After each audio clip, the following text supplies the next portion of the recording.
Assalamualaikum warahmatullahi wabarakatuh. Alhamdulillahirabbil alamin. Wal 'aqibatu lil muttaqin wala udwana illa 'alal zalimin.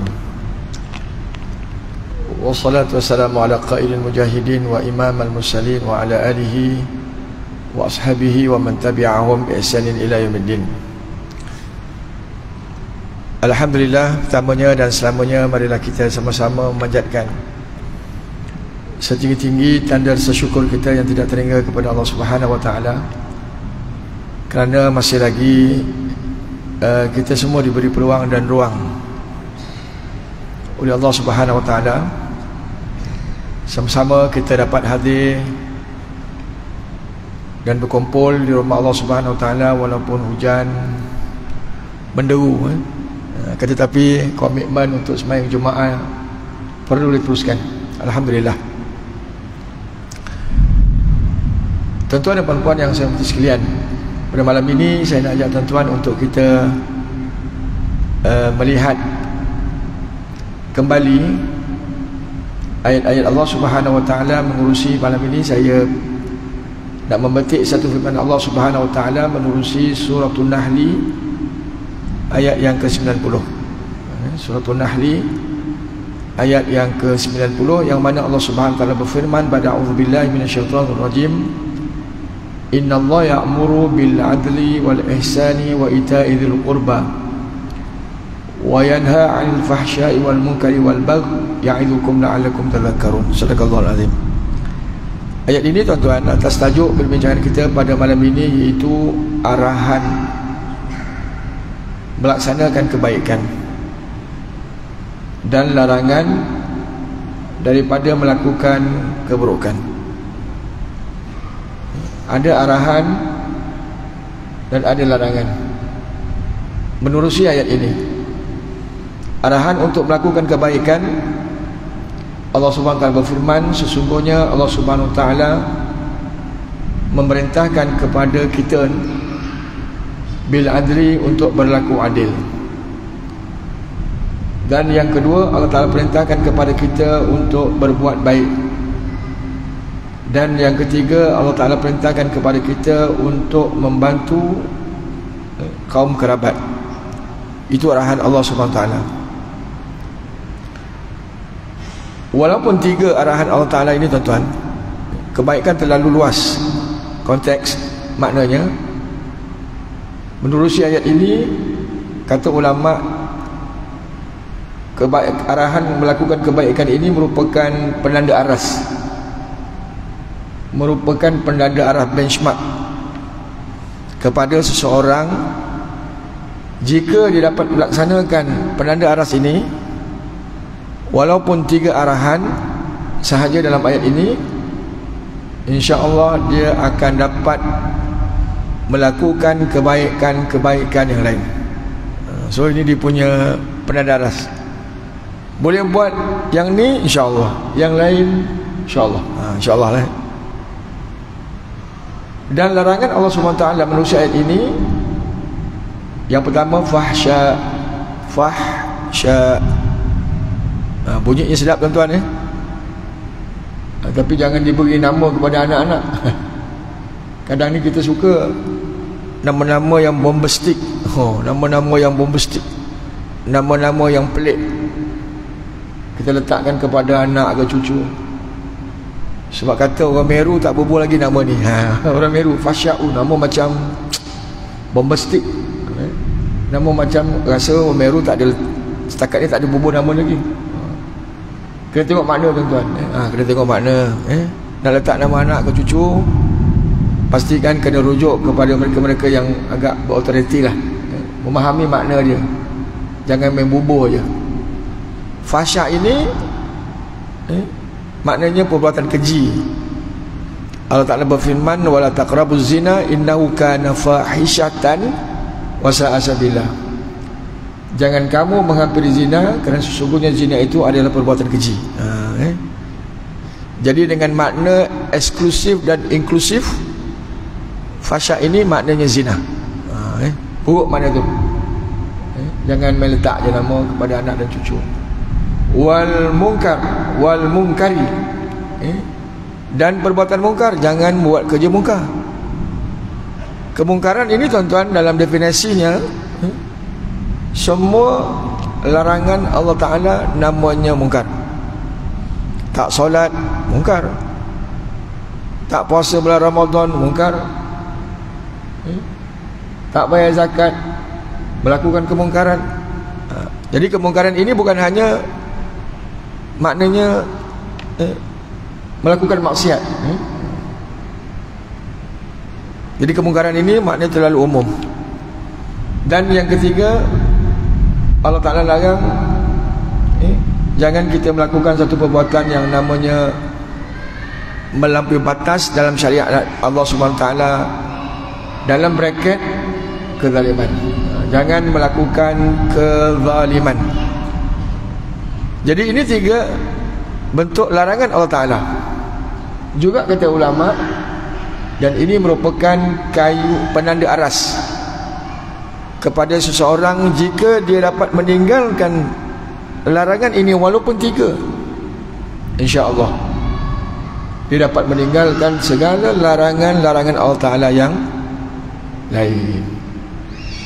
Itu disebut oleh Allah Ta'ala dalam hujung ayat ini, ya'izukum la'allakum tadhakkarun. Mudah-mudahan, kata Allah, Allah Ta'ala mengajar kamu, Allah Ta'ala mengajar kita, mudah-mudahan kita sentiasa mengambil peringatan, cakna dan peduli. Apa saja bentuk yang namanya arahan melakukan kebaikan dan larangan daripada melakukan keburukan, kita senantiasa mengambil peduli, kita sentiasa mengambil tahu. Mudah-mudahan dengan kita sentiasa mengambil tahu dan peduli, Allah Ta'ala bantu kita. Kadang kita nak buat baik, kita terfikir nak melakukan kebaikan, kadang kita lupa, kita alpa, kita pun tak kisah. Tiba-tiba Allah Ta'ala datangkan asbab-asbab yang tertentu. Dengan asbab-asbab yang tertentu itulah kita melihat sendiri, maka kita dapat melakukan kebaikan itu dengan asbab-asbab yang tertentu. Betul? Begitu juga dengan larangan. Kadang rasa nak buat larangan ini dalam hidup kita, rasa nak buat larangan ini, Allah Ta'ala datangkan asbab yang tertentu dalam hidup kita, maka dengan asbab tertentu itulah kita dapat meninggalkan larangan tersebut. Jadi untuk tuan-tuan, kita sentiasa mengambil peduli tentang kebaikan dan keburukan dalam kehidupan ini. Jangan kita biarlah, jangan biar-biar, nanti dah terjebak bang, nak keluar daripada larangan itu bukan mudah, tuan-tuan. Begitu kebaikan itu, kalau kita biasa-biasa buat, insya-Allah nak buat benda yang tak elok pun kita fikir 2-3 kali lah. Gitu fikir kesan dia terlalu buruk. Sehingga kan saat ayat ini diturunkan oleh Allah, saat ini ayat ini diturunkan oleh Allah, seorang sahabat yang mulia bernama Uthman bin Ma'run masuk Islam sebab ayat ini. Nampak? Powerful. Ayat ini saat diturunkan, nah, seorang sahabat bernama Uthman bin Ma'run masuk Islam disebabkan ayat ini. Dia kata apa, tuan-tuan? Dia kata, kalau ataupun jika tidak ada ayat selain daripada ayat ni je, kalau tak ada, mustahil tak ada lah. Jika tak ada selain daripada ayat ini, kebaikan dan keburukan ini, dia tetap beriman dengan kebenaran ayat ini, sebab ayat ini merupakan tibian, penjelasan kepada tiap-tiap sesuatu itu, kebaikan dan keburukan. Cukup jelas maknanya dalam bentuk arahan dan juga larangan. Itu yang ayat ini, tuan-tuan, diingatkan oleh ni. Ni. Every week ni.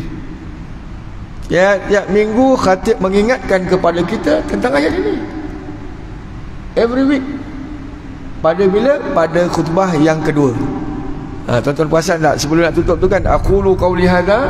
Sebelum tu, innallaha ya'muru bil 'adli wal ihsan wa ita'i dzil qurba wa yanha 'anil fahsya'i wal munkari wal baghi ya'idukum la'allakum tadhakkarun. Aqulu qawli hadha. Sebelum nak tutup khutbah kedua ni. Tiap-tiap minggu ayat ini dibaca oleh khatib supaya kita mengambil peduli, mengambil cakna tentang kebaikan dan keburukan. Jadi tuan-tuan, sahabat ini masuk Islam. Sahabat ini masuk Islam. Dalam agama Islam, tuan-tuan, agama Islam kita ni agama yang berpaksikan kepada keadilan. Pokok dia, agama Islam ni agama yang sangat adil. Allahu Akbar. Sebab apa adil yang disebut tentang ayat ini, tuan-tuan? Nah, kita lihat sendiri dalam Islam. Saya dengan tuan-tuan ni tak ada beza lah, tuan-tuan. Kita dengan yang lain tidak ada perbezaan. Kita ni adalah sama je. Walaupun rambut hitam, hati lain-lain. Betul tak? Tak kira lah uban ke, belum beruban ke, sama. Dalam Islam kita ni sama je bang. Tak ada beza kalau awak tu kaya ke, miskin ke, handsome ke tak handsome ke, putih ke hitam ke, coklat ke kulit, awak pangkat tinggi dalam pekerjaan ke ataupun awak pangkat rendah ke dalam pekerjaan. Dalam Islam, ingat, ini adil Islam, same-same. Dan dalam Islam tak tidak ada kasta, tuan-tuan. Tidak ada kehidupan yang namanya dua darjat. Yang kaya, kaya je, yang miskin, miskin. Dalam Islam, no. Dan dalam Islam, yang dimuliakan oleh Allah Ta'ala ialah siapa yang lebih takwa dia. Nampak? Walaupun tak kaya, misalnya, walaupun tak handsome, walaupun tak cantik ya puan, tapi takwa dia ma'ai padulah. Rajin puasa, rajin baca Quran, rajin semayang jemaah, rajin dengan kuliah. Ini semua nak melahirkan sifat takwa lah, tuan-tuan. Bukan mudah, tuan-tuan. Walaupun tak handsome, walaupun tak kaya, tapi komitmen dengan agama ni padulah bang. Masya Allah. Bilal bin Rabah, Bilal bin Rabah ni, tuan-tuan, saya ingat semua kita tahu sedikit sebanyak perjalanan kehidupan Bilal bin Rabah ini. Bilal bin Rabah ni, dia punya color kulit dia agak lain. Dalam dunia hari ini kalau kita melihat, kita akan tengok yang handsome tu kan, betul tak handsome. Kalau cantik pun kita cantik lah. Cuba tak cantik, tak cantik lah. Kita menilai kecantikan itu, kita melihat kehandsomean seorang itu. Kalau tengok Bilal bin Rabah ni, tapi tuan-tuan, walaupun begitu, Nabi mendengar tapakan, bunyi tapakan dia di dalam syurga bang.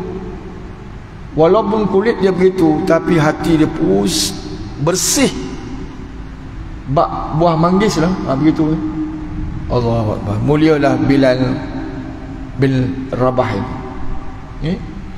Walaupun zahir dia begitu, tapi Masya Allah, sangat hampir dengan Rasulullah Sallallahu Alaihi Wasallam. Jadi tuan-tuan, firman Allah Ta'ala, inna akramakum indallahi atqakum. Ini dia punya kayu pengukur dalam kehidupan kita, betapa adilnya Islam itu. Sesungguhnya orang yang semulia-mulia di kalangan kamu, mereka yang lebih takwa di sisi Allah Subhanahu Wa Taala. Jadi kita kena kejar hak tu lah, tuan-tuan. Kena kejar hak tu. Siapa yang lebih takwa dimuliakan di sisi Allah Subhanahu Wa Taala. Jadi keadilan yang diperintahkan oleh Allah ni, tuan-tuan, yang sifat Allah Ta'ala al-adlu, al-adlul latiful khabir. Nama Allah Subhanahu wa taala yang ke-29. Allah Taala memiliki Asmaul Husna, 99 nama-nama Allah Subhanahu wa taala. Nama-nama Allah. Jadi nama-nama Allah yang ke-29 iaitu Al-Adlu. Al-Adlul Latiful Khabir. Allah Taala Maha Adil. Allah Taala Maha Adil. Adil lawan dia apa? Zalim. Cantik lawan tak cantik, tinggi lawan rendah, gemuk kurus, hitam putih, tak. Perkataan berlawanan. Adil, zalim. InsyaAllah tuan-tuan, kalau kita ada usaha ke arah untuk berlaku adil dalam hidup kita, InsyaAllah kita tak buat zalim kat orang. InsyaAllah lah tuan-tuan. Biasanya begitulah. Sebaliknya, kalau dia suka buat zalim kat orang, nanya. Dalam bahasa Melayu ni nanya. Duk nanya orang. Duk nanya je, tak ada lain kerja, nanya orang. Biasanya dalam hidup dia tak ada lah. Kona kat mana pun dia tak ada. Kona kat mana?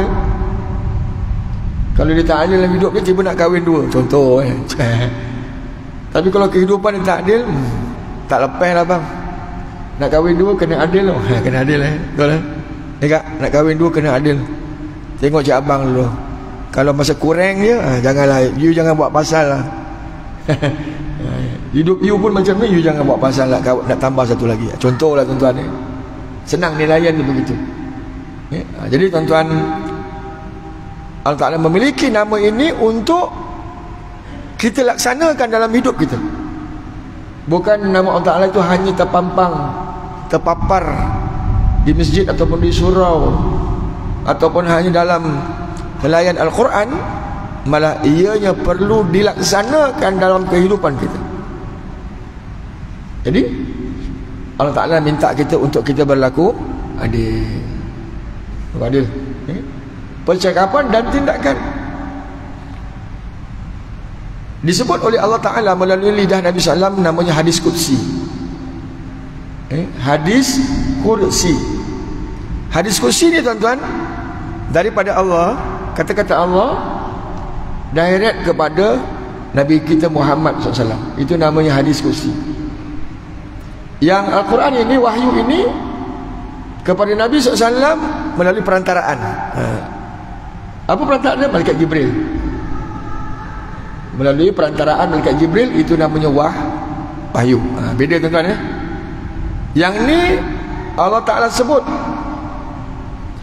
melalui hadis Qudsi daripada Allah direct kepada Nabi. Apa Nabi sebut?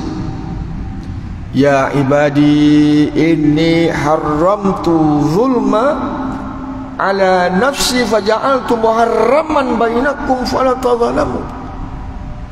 Nabi sebut tuan-tuan, apa yang Allah sebut kepada Nabi untuk disampaikan kepada kita, wahai hamba-Ku, kata Allah, wahai hamba-hamba-Ku, sesungguhnya aku telah mengharamkan kezaliman itu atas kemuliaan aku. Maknanya Allah Ta'ala tidak berlaku zalim. Allah Ta'ala tidak berlaku zalim. Wa ma ana bidhallaman lil abid, kata Allah.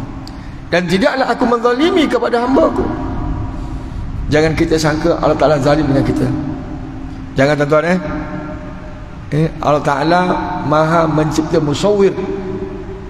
Jadi Allah Ta'ala ciptakan kita ini tuan-tuan, inilah keadaan kita. Kita kena terima walaupun tak handsome. Tapi manis ada. Walaupun kita tak handsome kan, tapi manis ada ada Ustaz manis cukuplah alhamdulillah. Walaupun tak handsome bang, tapi muka kita bercahaya sebab cahaya solat itu. Alhamdulillah, tak apalah. Allah pun tak, Allah Ta'ala tak melihat. Innallaha la yanzuru ila suwarikum. Allah Ta'ala tidak melihat muka paras kamu bang. Dan Allah Ta'ala tak melihat harta kekayaan kamu, akan tetapi Allah Ta'ala melihat apa yang ada dalam diri ini, apa yang kamu amalkan. Duit banyak tapi derma pun susah. Tak. Sihat badan, datang masjid surau pun susah. Yang Allah Ta'ala tengok apa yang kamu amalkan dalam hidup kamu. Itu je. Jadi tuan-tuan, Allah Ta'ala tidak melakukan kezaliman pada diri kita. Jangan kita menyangka begitu tuan-tuan. Ada orang kadang-kadang dia frust dalam hidup dia, mentang-mentang lah dia tak pandai, mentang-mentang lah dia tak berapa keterampilan. Jangan sampai dia sangka buruk dengan Allah Ta'ala tentang kejadian itu. Terima je lah tuan-tuan. Ini yang namanya takdir, tak ilahi kepada kita. Kita dah usaha ke arah itu, dan itulah takdir kita. Dan kita jangan terima je. Lalu kata Allah Ta'ala, wa ja'altu muharraman bainakum fala tadzalamu, dan Allah Ta'ala menjadikan yang namanya kezaliman itu satu perkara yang diharamkan atas kamu, maka jangan kamu melakukan kezaliman itu. Jangan buat zalim ke orang. Jangan buat nanya ke orang dalam hidup kita ni bang. Orang yang melakukan kezaliman ini, Allah Ta'ala ingatkan mereka ini. Kata Nabi SAW, oleh lidah Nabi SAW, kata Nabi, ittaqu zulma, az-zulmu zulumatun yaumal qiyamah. Allahu Akbar. Kata Nabi SAW, jagalah diri kamu, jaga diri kita ni daripada melakukan kezaliman. Kita kena jaga diri kita sendiri bang. Kita, anak-anak, keluarga, saudara mara, ingatkan, janganlah buat kerja orang panggil menambahkan beban di akhirat kelak. Makan tak habis, istilahnya makan tak habis. Lalu kata Nabi SAW, az-zulm fa inna zulma zulumatun yaumal qiyamah. Kerana sesungguhnya kezaliman itu akan menjadi kegelapan kamu di akhirat kelak. Allahu Akbar.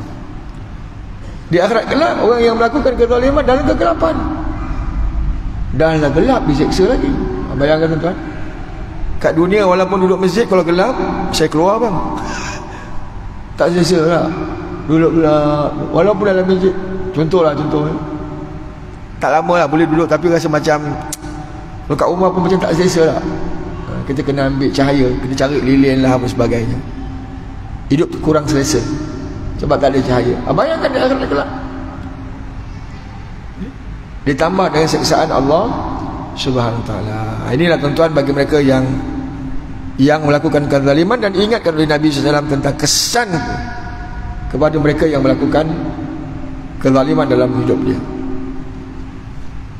Kata Ibnu Arabi, seorang tokoh sufi, agak tertarik pandangan beliau ini mengenai dengan keadilan ini. Kata tokoh ini, adil ini ada dibahagikan kepada 3 bahagian. Yang pertama, adil kita dengan Allah. Adil kita dengan Allah. Ini pandangan ahli sufi lah tuan-tuan. Mereka-mereka yang biasa beramal dengan ilmu tasawuf ini, banyak menjaga hati dia, ilmu ini, akhlak, menjaga akhlak. Beliau mengatakan bahawasanya yang pertama, adil kita dengan Allah. Adil kita dengan Allah iaitu menunaikan tanggungjawab, itharuhu haqq ta'ala, menunaikan tanggungjawab kita sebagai hamba kepada Allah.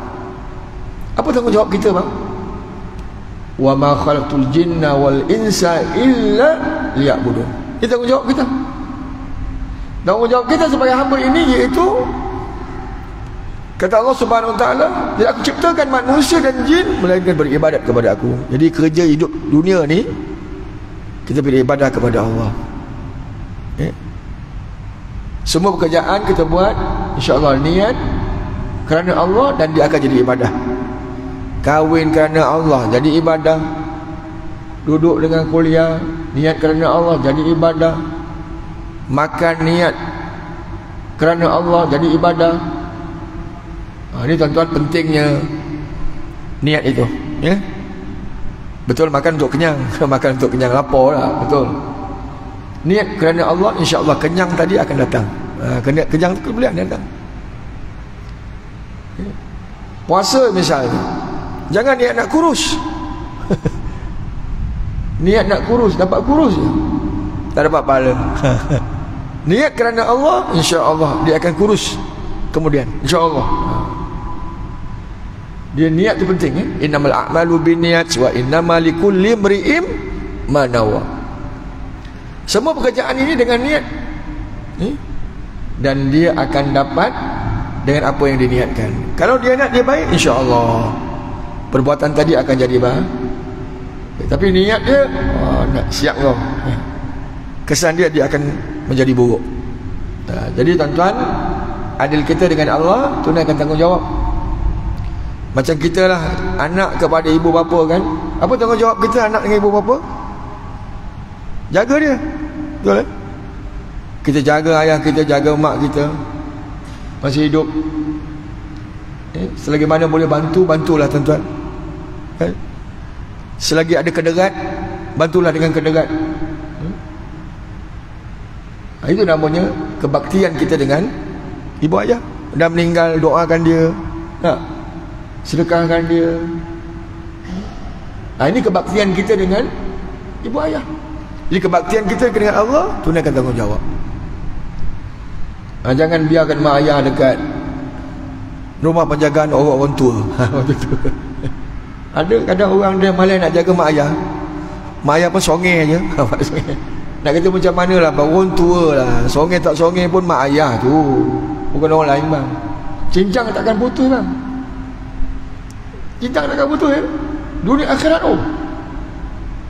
Nak kata macam mana dah, macam kereta lah, dah tua, kereta dah lama, banyak songeh je, rosak sana rosak sini bang. Kereta pun boleh rosak, boleh tua bang. Dah tua dah lama. Tanpa manusia dia kan, kalau dah tua gitulah. Perasaan dia beda dengan perasaan orang muda kan. Makannya pun berbeza dengan macam orang muda kan. Jadi kena jaga. Jangan sampai kita meletakkan orang tua kita di rumah-rumah kebajikan. Kalau di Ulu Langat, saya pernah bertugas di Ulu Langat, nak menangis lah bang. Tengok rumah penjagaan orang tua ni, bukan tak ada anak, ada anak.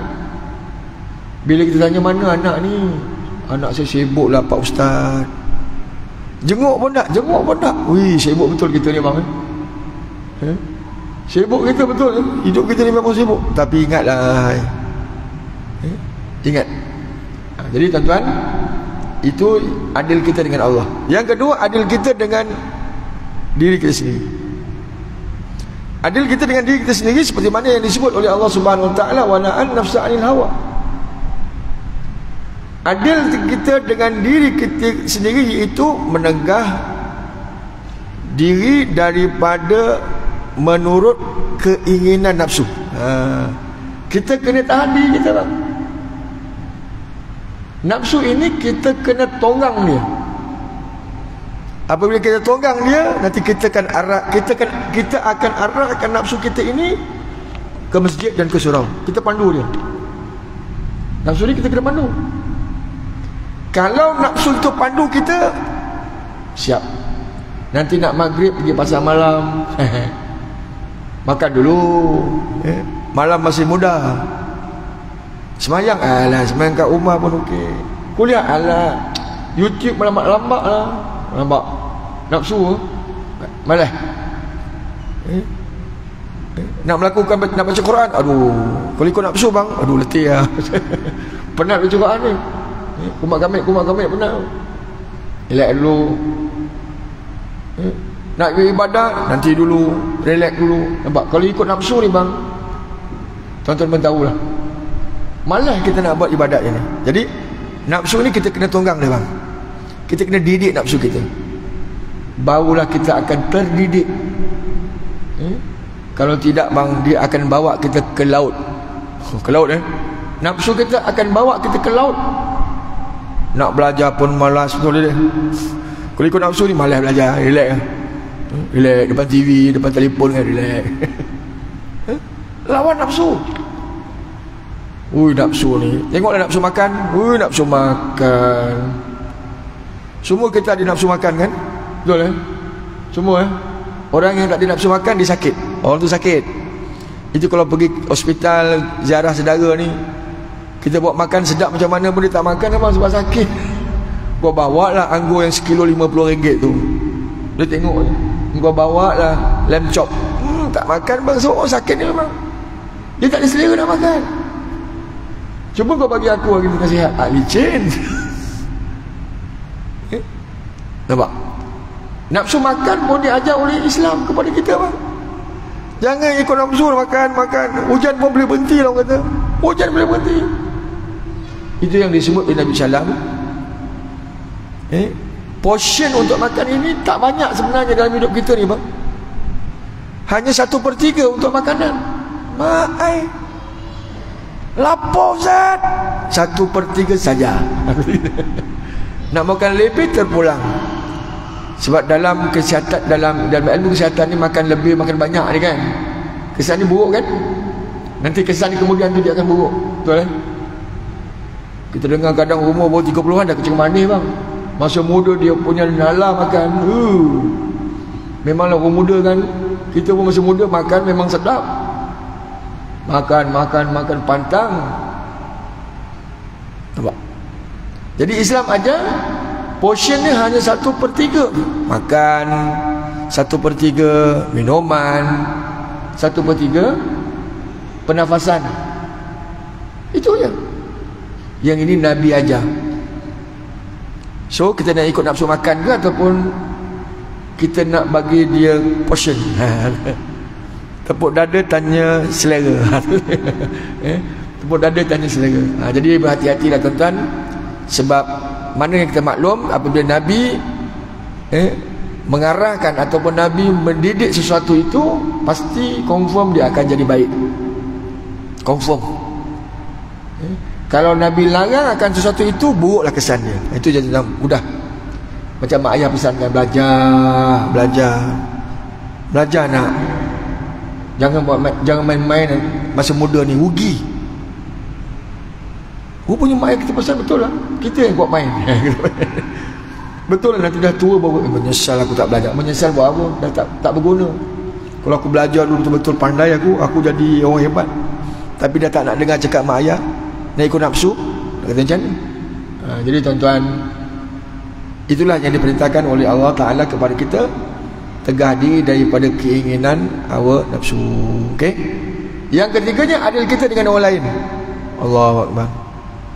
Saya kena adil dengan tuan-tuan, dan tuan-tuan juga kena adil dengan saya. Adil. Jangan kita minta kita diadili, tapi kita tak adil pula dengan orang lain. Win-win situation. Win-win situation. Dalam hidup kita ini mengenai dengan keadilan ini. Laksanakan tanggungjawab, amanah.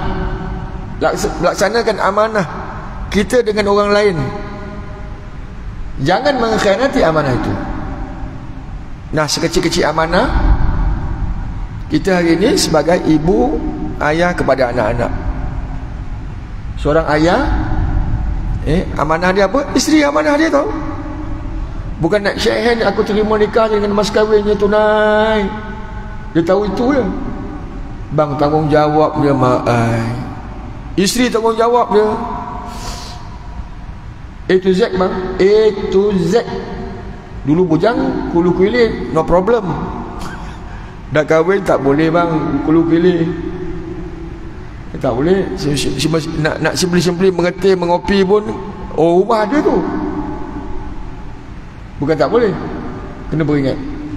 Jangan kerak-kerak. Nampak? Jadi isteri merupakan amanah. Makan, minum, dia minum, makannya, pakaian, pendek kata semualah. Zahir dan batin lah. Allahu Akbar. Kalau nak tunaikan amanah tu bang, dosa kita bang. Maknanya kita telah mengkhianati amanah. Itu belum dapat anak lagi. Dapat anak bang. Nak jaga, nak makan, nak minum, nak belajar, baju, kasut, stok ini, pendek kata atas sampai ke bawah lah kita jaga. Dah ada anak, itu amanah pula lagi. Kedua kita dengan orang lain lah istilahnya. Walaupun anak kita dah tu. Tunaikan. Amanah jaga anak ni bukan mudah bang. Berat. Tapi itulah tanggungjawab. Dah kita macam mana kan, awak dulu bujang nak kahwin kan, kahwin. Dah tak ada anak, nak anak kan, silakan. No hal. Tapi tanggungjawab tu betul kan. Itu sekecil-kecil amanah. Anak-anak pun jangan kata badan ayah. Engkau pun ada tanggungjawab tau. Tanggungjawab menghormati kan ibu ayah, taat kepada perintahnya. Kalau tidak engkau pun nyanyi besok. Kau pun nyanyi. Macam kita lah, kalau tak ikut cakap mak ayah, nyanyi kita bang besok. kita akan jadi orang yang melanggar perintah Allah Subhanahu wa taala. Jadi tunaikan amanah walaupun terhadap musuh. Agak-agak lah hidup kita ada musuh lah bang. Agak-agak lah ada musuh lah. Sini musuh orang yang benci kita lah, ada kan?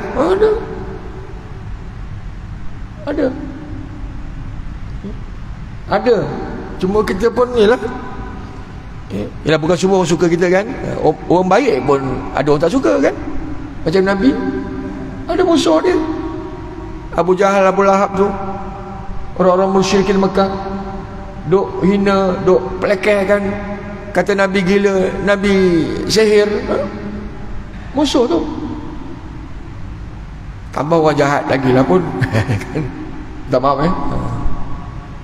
Maknanya hidup kita ni, kita sentiasa berhadapan dengan mereka ini, betul Jadi adil kita walaupun kepada musuh. Allahu Akbar. Kita kena adil dengan musuh. Apabila menunaikan tanggungjawab amanah, kita kena tunaikan. Itu kata Allah Ta'ala, وَلَا يَجْرِمَنَّكُمْ شَنَآنُ قَوْمٍ عَلَىٰ أَلَّا تَعْدِلُوا اِعْدِلُوا وَأَقْرَبُ لِلتَّقْوَى. Jangan kamu membenci kepada suatu kaum itu. Jangan kita benci. Benci yang bukan ni, benci. Jangan kita membenci kepada suatu golongan, kaum ataupun seorang itu, sehingga kan kamu tidak berlaku adil dengan mereka. Bang, dengan musuh siapa yang nak buat adil bang? Aku pun tak nak lah. Kalau musuh aku ni tak arah. Kalau aku ada kuasa, kalau kau minta aku RM50, aku tak bagi kan bang? Musuh aku tak bagi. Sebab kau musuh aku. Kalau kau minta duit kat aku lah, kalau aku jadi orang hebat lah, aku tak bagi. Padahal ada portion untuk mereka. Contohlah tuan-tuan contoh zakat lah, contohlah ni contoh.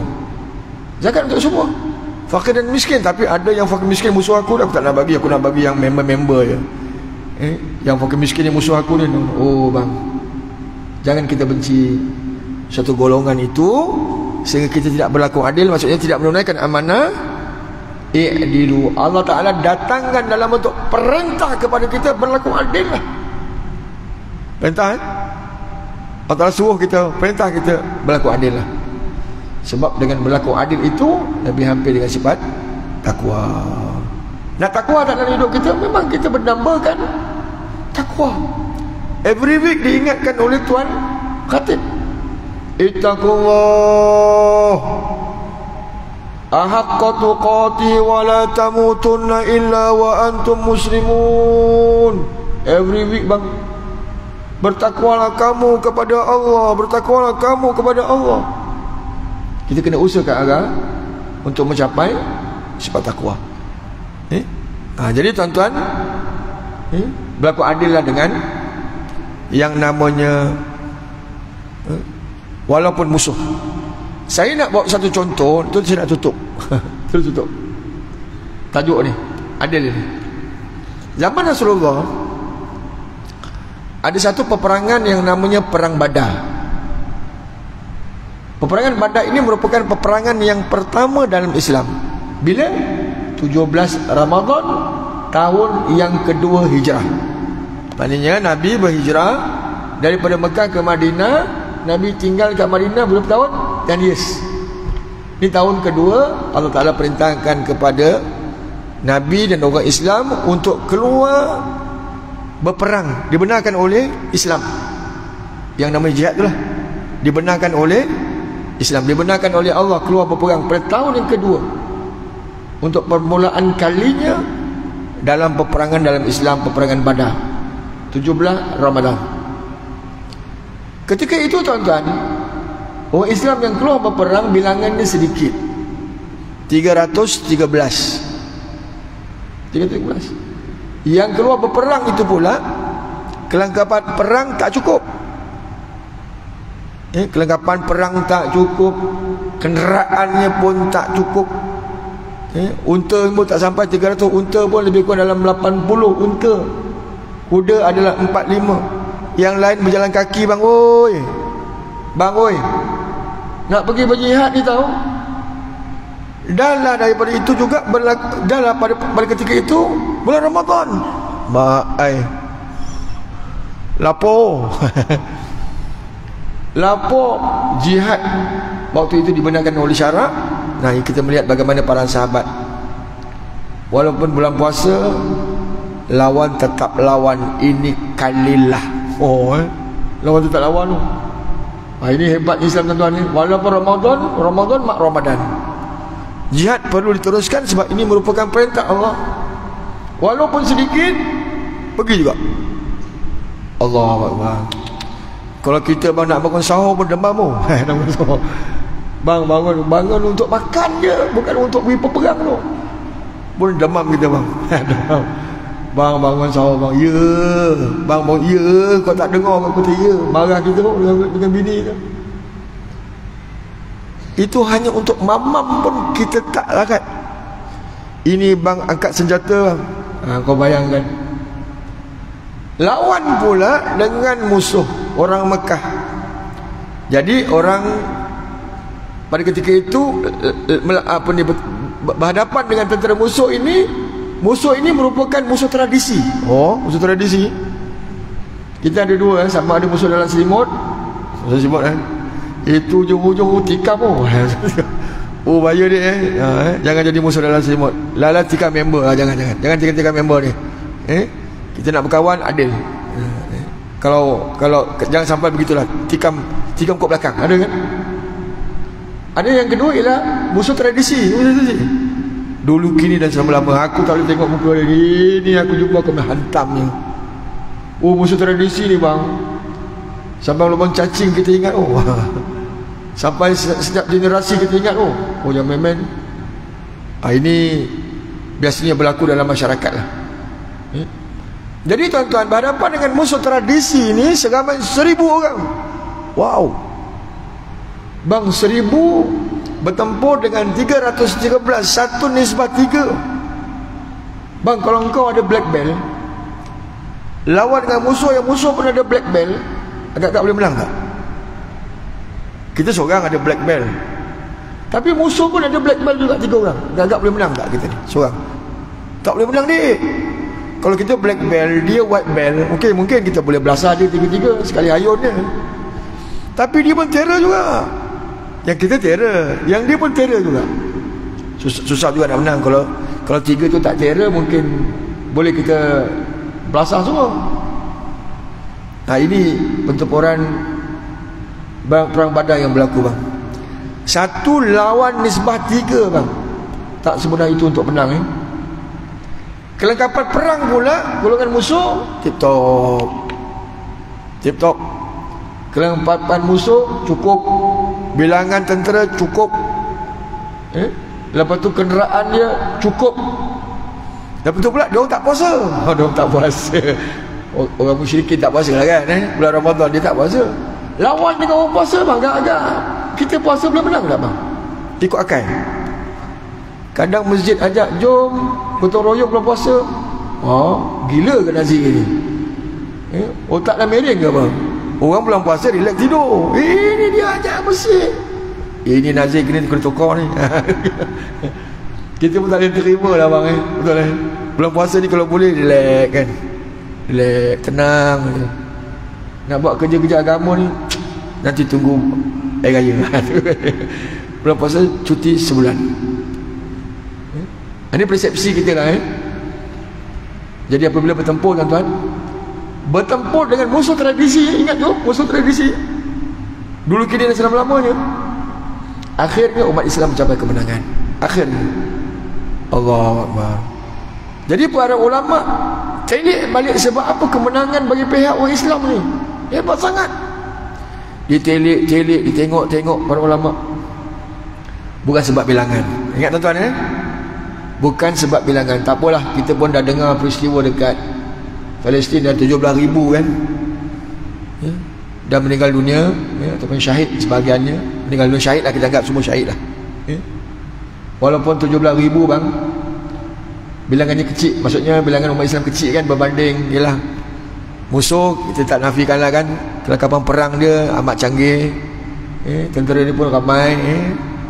Tapi itu bukan bermakna mereka ni boleh menang, bang. Ingat, kalau tuan-tuan baca sejarah dalam peperangan ni dalam Islam, memang golongan Islam memang sikit, bang. Tapi padu, sikit padu. Jadi sikit padu, rupa dia telek-telek. Apa sebab apa jadi kuat ni? Rupanya apa, tuan-tuan? Puasa. Buang puasa ni bukan kaling-kaling, bang, bukan kaling-kaling puasa ni. Kita puasa ni sebenarnya kita kuat. Oi, bukan senang lawan nafsu, bang. 12 jam tak makan tak minum. Kita bagi lalu azan Isyak, nanti kita sambung sikit lagi, insya-Allah.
Baik, kita sambung sekali lagi, tuan-tuan, dengan izin. Dan akhirnya dalam peperangan tersebut umat Islam capai kemenangan. Nampak? Akhirnya umat Islam capai kemenangan. Bukan setakat kemenangan, tuan-tuan. Bukan setakat mencapai kemenangan. Hampir lebih kurang 70 orang daripada kalangan musuh ditawan. Wow. Kena tawan. Padu tak padu, umat Islam saat berperang. Hebat, cukup hebat. Tak apalah, tuan-tuan, kita dengar dan kita lihat kan. Tak apalah, serah kepada Allah Ta'ala lah. Kita dah buat kerja kita dah. Apa kerja kita? Kita dah bantu kan dengan duit, dan kita doa tiap-tiap hari lah, bang. Setiasa kita doa, kita iring dengan doa kepada kawan-kawan kita yang berada di Palestin. Mudah-mudahan dimakbulkan. Jadi, tuan-tuan, 70 orang ni buat pertama kali umat Islam memiliki tawanan perang. Tuan-tuan, saya ingat sedia maklum tahunan perang ini, apa yang tuan-tuan fikir tahunan perang itu kan? Tentera Ukraine yang ditawan oleh Rusia, tentera Rusia yang ditawan oleh Ukraine dalam peperangan antara kedua negara ini. Apa dibuat tuan-tuan? Kaki naik ke atas. Tahunan perang ni kaki naik ke atas sebelah. Bayangkan seksa tak seksa tahunan perang ni. Memang tak ada muka bagimu lah. Putar rokok jadi cucu.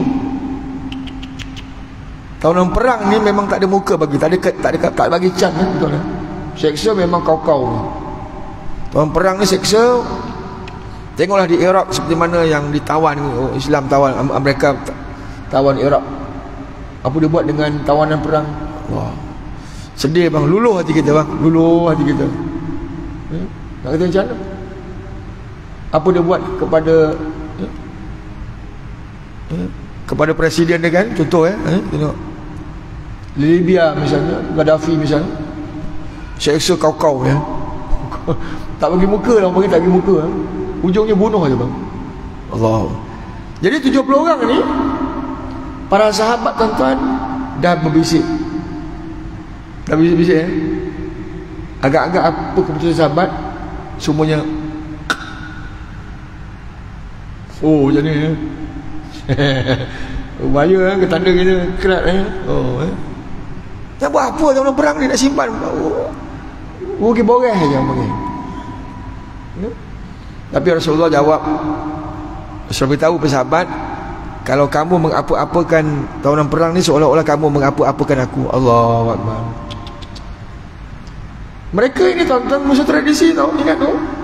Dulu pernah boikot, pernah ancam, pernah seksa, pernah bunuh orang Islam. Waktu di Mekah 13 tahun bang oi. Siapa tahan? Jadi mereka ini menjadi 70 jahanam. Film Nabi 6 jahanam ni 70.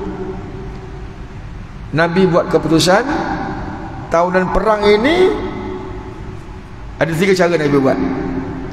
Satu, Nabi bebaskan dengan tebusan. Satu, tahunan perang ni Nabi bebas tebusan. Satu. Yang kedua, Nabi bebaskan, maksudnya bebas, walaupun duduk di Madinah dibebas, tapi kena ngajar orang Islam. Awak pandai itu kan, awak jadi teacher pula kepada orang Islam. Bebaslah, hidup bebaslah dekat Madinah tu. Dia boleh keluar, dia boleh macam biasa, bebas keluar masuk. Tapi awak kena ngajar orang Islam, jadi teacher. Yang ketiga, dibebaskan tanpa tebus. Biar tu. Ini yang Nabi buat bang kepada tawanan perang. Adil tak? Oh, macam tak adil adil lah bang. Islam agama yang sangat-sangat adil. Kalau aku boleh ikut akal, aku bunuh 70 orang ni lah. Pergi boreh aja. Sehingga kan makan minum mereka ini disubsidikan. Disubsidi makan tanggung bang. Satu hari kita makan 3 kali. Satu hari kita makan 5 kali. 5 kali. Bagi makan nasi lemak sotong, nasi lemak sotong. Tak boleh tulang mata. Sama. Maai. Tengah hari nasi mandi ke nasi biryani, nasi bubur tak boleh bagi. Nasi biryani, nasi mandi. Ramai di kalangan mereka juga masuk Islam sebab dia lihat adilnya Islam. Bang, sebelum Salahuddin Al-Ayyubi masuk Baitul Maqdis, bagaimana tentera salib masuk Baitul Maqdis, dia bunuh hampir 70,000 orang. 70 ke 7,000 lah. Masuk menawan Baitul Maqdis, tentera salib ini bunuh semua dalam Baitul Maqdis, tak bagi can lah. Kau kecil ke, kau besar ke, kau perempuan ke, kau tua ke, licin. Selepas itu Salahuddin Al-Ayyubi menawan balik Baitul Maqdis, seorang pun tak bunuh. Ish. Adillah Islam itu. Walaupun saat getir peperangan ni getir dendam memang kuat waktu peperangan ini, tapi bagaimana Islam meletakkan keadilan itu di hadapan lebih dahulu daripada permusuhan. Allahu Akbar. Jadi itu tuan-tuan, klimaks keadilan dalam Islam yang saya buat contoh ini, fikir-fikirkanlah dalam hidup kita. Takat aku dengan kau udahlah, benda kecil lah. Tapi dia gaduh lah bang, benda kecil-kecil bukan aku ambil harta kau pun, ataupun kalau kau ambil pun bukan banyak pun, kalau ambil banyak pun bukan semua pun. Boleh settle jangan sampai pemusuhan itu berlanjutan. Jadi begitu tuan-tuan perbincangan kita pada malam ini. InsyaAllah kita akan bertemu pada lain masa dan ketika. Saya tangguh dengan aku qauli hadza wa astaghfirullahal azim li wa lakum. Assalamualaikum warahmatullahi wabarakatuh.